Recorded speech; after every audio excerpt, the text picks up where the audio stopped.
Here we have our one and only lady superstar. இந்த stage வந்து எனக்கு ரொம்ப ஒரு இம்பார்ட்டண்ட்டான ஸ்டேஜ். ஏன்னா நான் இந்த ஸ்டேஜ் ப்ளஸ் என் வாழ்க்கையில் இருக்கிற இப்போ நான் இருக்கிற ஸ்டேஜ், இந்த ரெண்டு ஸ்டேஜுக்குமே வர்றதுக்கு எனக்கு ரொம்ப நான் சொன்னால் நம்ப முடியாது. ஆனால் நான் கஷ்டப்பட்டு தான் வந்திருக்கேன். ஏன்னா கடவுள் வந்து எல்லாருக்குமே ஒரு நல்ல வாழ்க்கையை வந்து ஆசீர்வாதமாக கொடுப்பாங்க. நான் வந்து எப்பயுமே பல கோயில்களுக்கு நான் போயிட்டே இருப்பேன். எனக்கு வந்து இன்னும் நிறையா கொடுங்கன்னு கேட்குறதுக்காக நான் நிறையா கோயிலுக்கு போக மாட்டேன். எனக்கு ஆல்ரெடி கொடுத்துருக்க சந்தோஷங்களையும் எனக்கு கொடுத்துருக்க அவ்வளோ விஷயங்களையுமே நான் வந்து நன்றி சொல்கிறதுக்காக தான் நான் எப்பயுமே கோயிலுக்கு போயிட்டே இருப்பேன். மேபி அதனாலேயோ என்னவோ தெரியாது, என்னுடைய கஷ்டமான டைம்ஸில் கூட எனக்கு நல்ல சாப்பாடும் நல்ல வீடும் நல்ல குடும்பமும் நல்ல ஒரு மனைவியும் நல்ல குழந்தைங்களும் நல்ல நண்பர்களும் நல்ல ஏடிஸும் எனக்கு ஒரு நல்ல டீமும், இவங்க எல்லாருமே என்னுடைய எவ்வளோ ஒரு டஃப் சுச்சுவேஷனாக இருந்தாலும் இவங்க எல்லாருமே எனக்கு நம்பி இருந்திருக்காங்க. அதுக்கு வந்து நான் கடவுளுக்கு எப்பயுமே நான் நன்றி சொல்லிக்கிறேன். இவ்வளோ பெரிய ஸ்டேஜில் எனக்கு தனியாக நிற்கிறதுக்கு ஆக்சுவலாக நான் தனியாக நிற்கக்கூடாது. அண்ட் எனக்கு வந்து இப்போ ஒரு விஷயந்தான் ஞாபகம் வருது. நான் வந்து ஒரு ஒரு ஒரு மிகப்பெரிய படம் ஒன்று பண்ணுற மாதிரி என் லைஃப்பில் அப்படி ஒரு வாய்ப்பு எனக்கு அமைஞ்சு, ஒரு கல்யாண மண்டபத்தில் வந்து ஒரு கல்யாணம் ஆகிறதுக்கு முன்னாடி பொண்ணு தாலி கட்டுறதுக்கு முன்னாடி எந்திரிச்சு போயிட்டாங்கன்னா அந்த பொண்ணுக்கு எப்படி கல்யாணம் ஆகிறது ரொம்ப கஷ்டமோ, அந்த மாதிரி ஒரு ஒரு பெரிய ஃபிலிம் நடக்கிறது நேரத்தில் நிற்கும் போது அதுலேருந்து அதை டேக் ஆஃப் ஆகி இன்னொருத்தவங்களை நம்ப வைக்கிறது ரொம்ப கஷ்டம். அப்போ என்ன ஆகிடும்னா நம்ம காதில் விழுறது எல்லாமே ஒரே விஷயந்தான் இருக்கும். ஏதாவது சின்னதாக பண்ணுங்கள், சிம்பிளாக பண்ணுங்கள், காம்பேக்டாக பண்ணுங்கள், ஈஸியாக பண்ணுங்கள், அப்படி இப்படின்னு சொல்லி ஏதோ சொல்லிகிட்டே இருப்பாங்க. ஏன்னா அதை அவங்க இன்டைரக்டாக என்ன சொல்கிறாங்கன்னா, இல்லை நீ நம்மளை வந்து ஒரு மொக்க பீஸாக வந்து பார்க்குறாங்க அப்படின்றது வந்து சொல்லாமல் சொல்லிக்கிட்டே இருப்பாங்க. பட் அந்த நேரத்தில் அது வந்து ஃபஸ்ட்டு டைம் நம்ம அந்த மாதிரி எக்ஸ்பீரியன்ஸ் பண்ணுறதா இருந்தால் அது வேறு.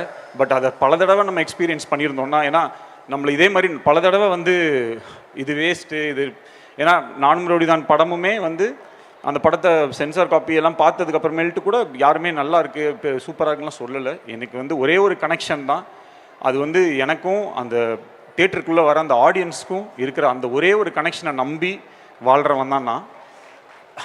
அந்த நாள் வந்து ஏப்ரல் 10, அந்த நாளுக்காக நான் வெயிட் பண்ணிகிட்ருக்கேன். என்னுடைய மொத்த நம்பிக்கை, என் கதை மேலே நான் வச்சுருக்கிற மொத்த நம்பிக்கை, ஒவ்வொரு நாளும் அந்த ஷூட்டிங்க்கு நான் போகும்போது எந்த நம்பிக்கையில் போவோம், இந்த இடத்த வந்து மக்கள் ரசிப்பாங்க, என்ஜாய் பண்ணுவாங்க அப்படின்ற அந்த மொத்த நம்பிக்கையுமே அந்த 10ஆம் தேதியிலேருந்து நடக்கும் அப்படின்றது என்னுடைய belief. I want to call, எனக்கு சில பேரை வந்து ஸ்டேஜில் என் கூட இங்கே நின்னாங்கன்னா சந்தோஷப்படுவேன். முதல்ல வந்து மயில் வாகனம், என்னுடைய மயில் சார் வந்து யாருன்னா, ஆக்சுவலாக நான் முதல்ல நானும் லாடம்னு ஒரு படம் அசிஸ்டன்ட் டைரக்டராக ஒர்க் பண்ணேன். அந்த படத்தில் வந்து ஒர்க் பண்ணிட்டு இருக்கும்போது எனக்கு 150 ரூபா பேட்டா கொடுத்தாரு. அவர் தான் அதில் வந்து ப்ரொடக்ஷன் மேனேஜர். அப்போது 150 ருபீஸ் பேட்டா கொடுக்கும்போது வவுச்சரில் வந்து 115 போட்டிருந்தது, கையில் 100 ரூபா தான் கொடுத்தாரு. என்னடா அது 150 ரூபா போட்டுட்டு கையில் 100 ரூபா கொடுக்குறாரு அப்படின்னு யோசித்தேன். அப்போவே டிசைட் பண்ணிட்டேன், நாளைக்கு படம் ப்ரொடியூஸ் பண்ணால் இவரை கூட வச்சுக்கணும். ஸோ அப்போ வந்து என்கிட்ட ஒரு ஹேபிட் இருக்குது, என் ஃபோனில் வந்து நான் சில பேரை வந்து ஒரு சில நேம்ஸாக சேவ் பண்ணி வைப்பேன். அது வந்து ஃப்யூச்சரில் வந்து அதே மாதிரி நடக்கும். அது வந்து என்னுடைய மேனிஃபெஸ்டேஷன், என்னுடைய பிலீஃப். சொன்னால் நம்ப முடியாது. அன்றைக்கி ஒரு என்கிட்ட கொடுக்கும்போது அவர் நம்பர் வந்து மயில் வாகனம் ப்ரொடியூசர்னு சேவ் பண்ணி வச்சுருந்தேன். இன்றைக்கி ரவுடி பிக்சர்ஸில் அவர் தான் ஆக்சுவலாக ப்ரொடியூசர். நாளைக்கு ஏதாவது கடன் ஆச்சுன்னா அவர் தான் கட்டணும். ஸோ மயில் சார், அப்புறம் குபேர் எனக்கு வந்து எனக்கு ஒரு சொந்த தம்பி இருந்திருந்தா கூட, ப்ளீஸ் மியூசிக் வேண்டாம் ப்ளீஸ் விட்டுருங்க. குபேர் எக்கோ அடிக்குது. குபேர் யா ப்ளீஸ் குயிக்காக முடிச்சிடுறேன்.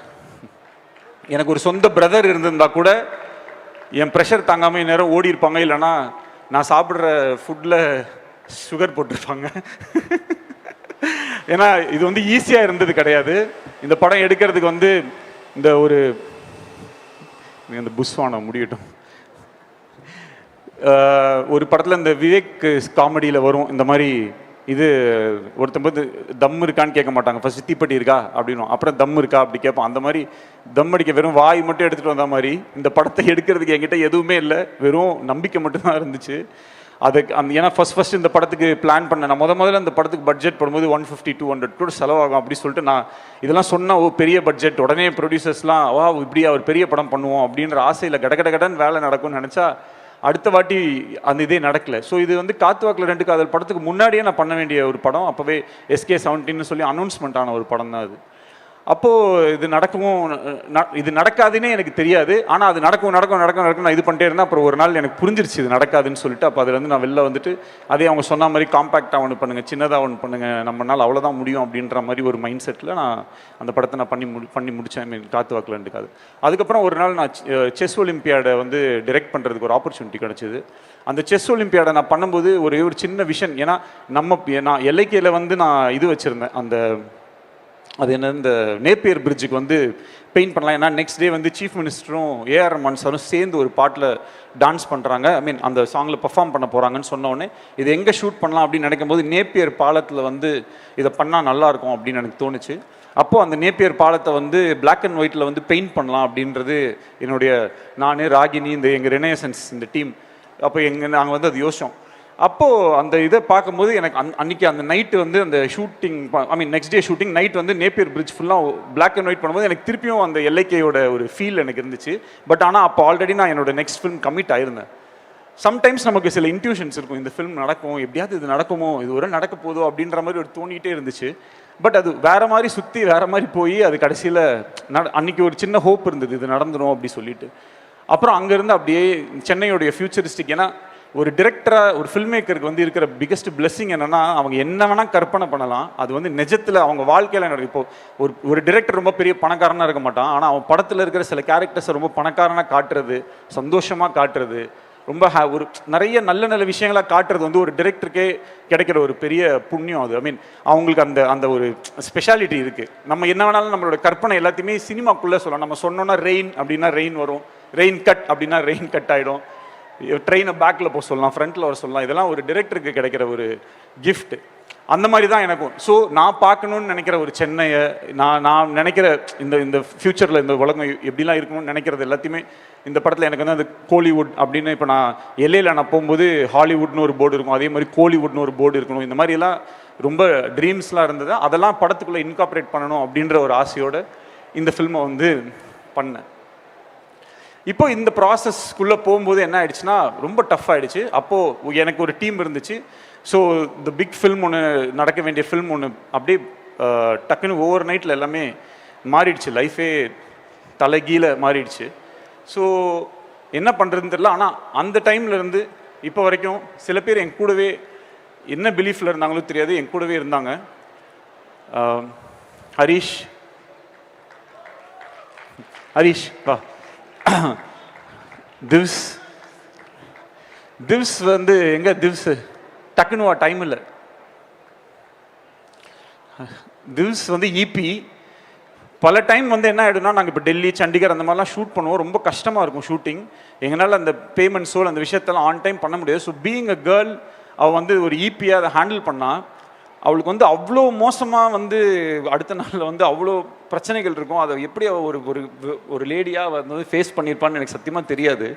Thank you this. And Parvathy Sridharan, இவ வந்து ஃபர்ஸ்ட் 2018 இந்த படம் ஸ்டார்ட் ஆகும்போது முதல்ல எல்லைக்கு அப்போ இருந்த லவ் இன்சூரன்ஸ் ஆப்ரேஷனாக இருக்கும்போது வந்து ஜாயின் பண்ணி அப்போலேருந்து சார் நீங்கள் ஆடியோ லான்ச்லாம் வைப்பீங்களா, ஆடியோ லான்ச் வச்சாச்சு Parvathy, please come. So thank you. இந்த படத்தில் இருக்கிற காஸ்டியூம்ஸோ இல்லை இந்த படத்தில் இருக்கிற சிஜி இந்த மாதிரி விஷயங்கள் ரொம்ப ஸ்வீட்டாக இருந்துச்சுன்னா, கரெக்டாக இருந்துச்சுன்னா இந்த credit goes to my team. And I want all my ADs here please. Binu and Prasanna வந்து பிரதீப் சார் வந்து அவங்க படத்துக்கு செலக்ட் பண்ணி வச்சிருந்த ஏடி. அவர் வந்து எப்படி செலக்ட் பண்ணியிருக்காருன்னா, இந்த ஆர்மியிலலாம் சில படத்தில் வந்து ஆர்மியில் சில சோல்ஜர்ஸை காட்டுவாங்க. அவங்க எப்படின்னா அந்த ஒரு ரொம்ப இக்கட்டான சூழ்நிலை இருக்கும், இந்த நேரத்தில் யாராவது ஒருத்தர் போய் அவங்க உயிரை கொடுத்து மொத்த பேரையுமே காப்பாற்றணும்னு ஒரு 2 பேர் இருப்பாங்க. சார் நான் போகிறேன் சார் சொல்லிட்டு போய் டமட்டமன்னு ஷூட் பண்ணி அவங்க இறந்துருவாங்க. அந்த மாதிரி ஒரு 2 பேர் தான் இந்த பினு இந்த பிரசனம். இவங்களை வந்து அவர் கண்டுபிடிச்சி வச்சிருக்காருன்னா அவருடைய புத்திசாலித்தனத்தை பாருங்க. ஜெகன் சார், செல்வா, திவாகர், ஏடிஸ்னா எல்லாம் தான். ப்ளீஸ்டா, டைம் இல்லைடா, போலீஸ் வேறு எதுவும் சொல்லாண்டா. லெனின், ஒன் ஆஃப் த இவனெல்லாம் பெரிய டைரக்டர் ஆகிடுவான். இப்போயே என் ஸ்டேஜில் ஒரு அடி பார்த்துருங்க. லெனின், திவாகர், இது பாலா, நம்ம டீம் மட்டும் அப்படி வந்துருங்களேன் ஃபாஸ்ட்டாக ப்ளீஸ். அஜித் வா, அஜித் வா. அந்த இதில் ஒரு பரிதாபங்களில் ஒரு இது வரும்ல, 10 ரூபா 30 ரூபாய்க்கு வேலை செய்வான் 3 நாளைக்கு ஷார்ட்ஸ். அந்த மாதிரி இவன் வேலை செஞ்சதுக்கெலாம் நான் கொடுக்கணுன்னா மொத்தம் இந்த படத்தோட மொத்த பட்ஜெட் இவங்ககிட்டே கொடுத்துடலாம். ஏன்னா அவ்வளோ வேலை செஞ்சுருக்கான் அந்த பையன். Thank you Ajith, thank you so much.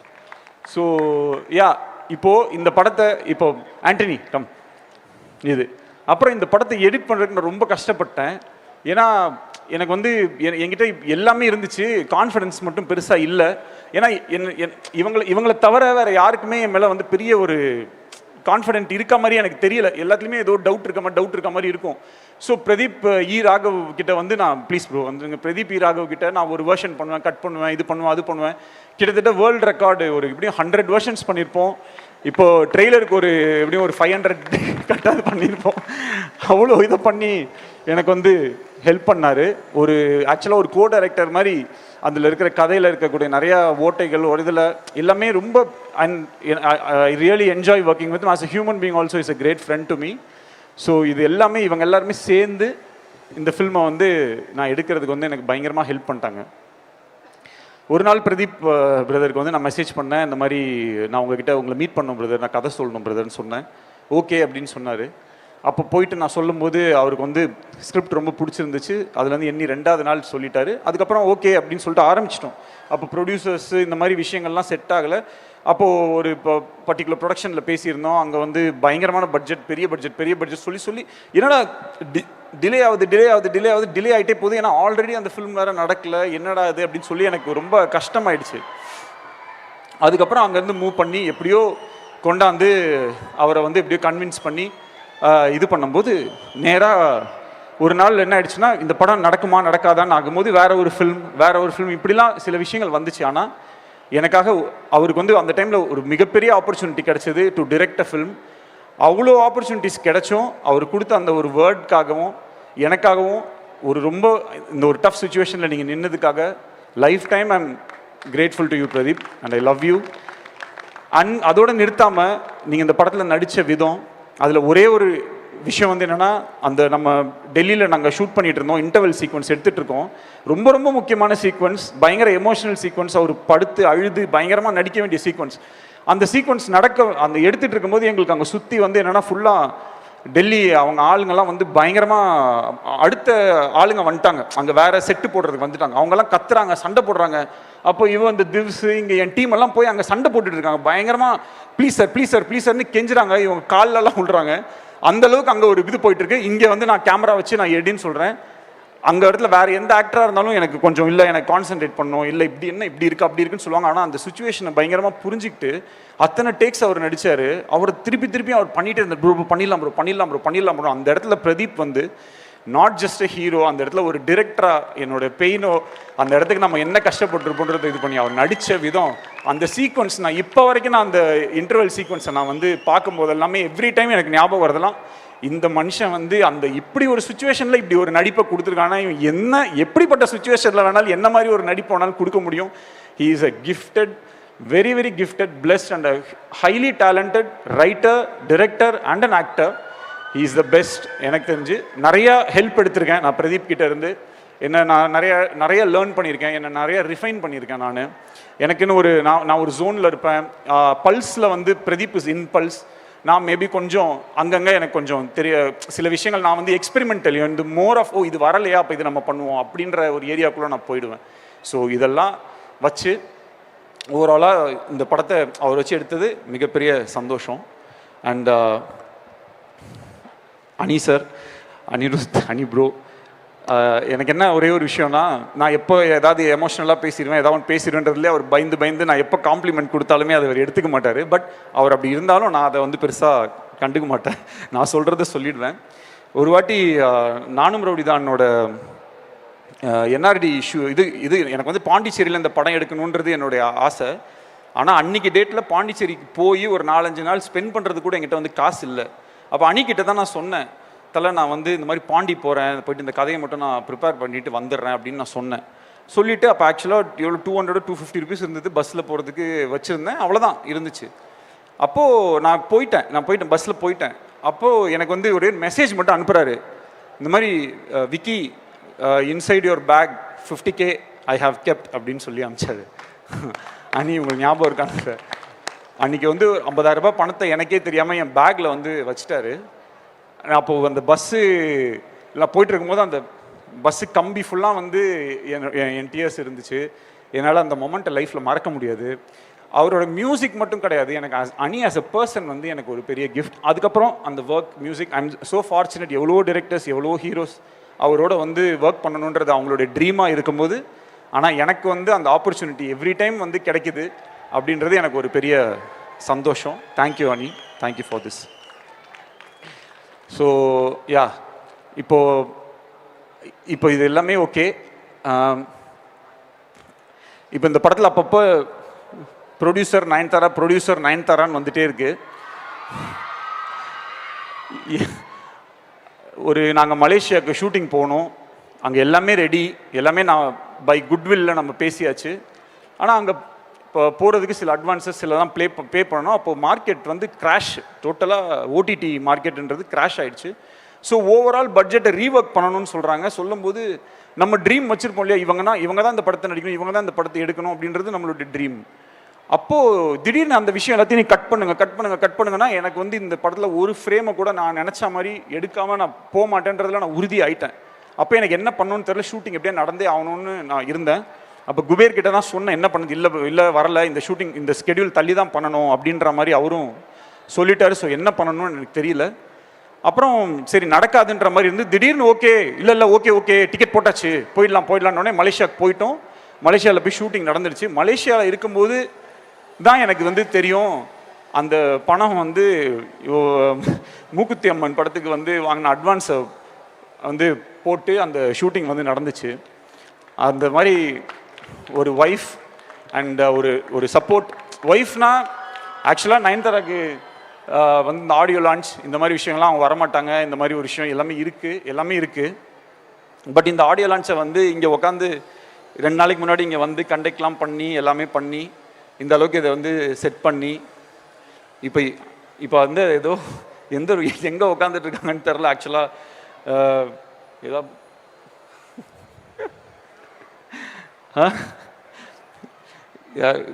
இது பண்ண முடியுமா? ஏன்னா இங்கே தான் இருக்காங்க. இங்கே இருக்காங்களா சார்? ஏன்னா இல்லை இங்கே தான், ஏன்னா இது என்ன இஃப் பாசிபிள் யாராவது ஒரு குபேர் யாராவது ஒருத்தர் கூப்பிட்டு வர முடியுமா ப்ளீஸ் எனக்காக? Oh my God.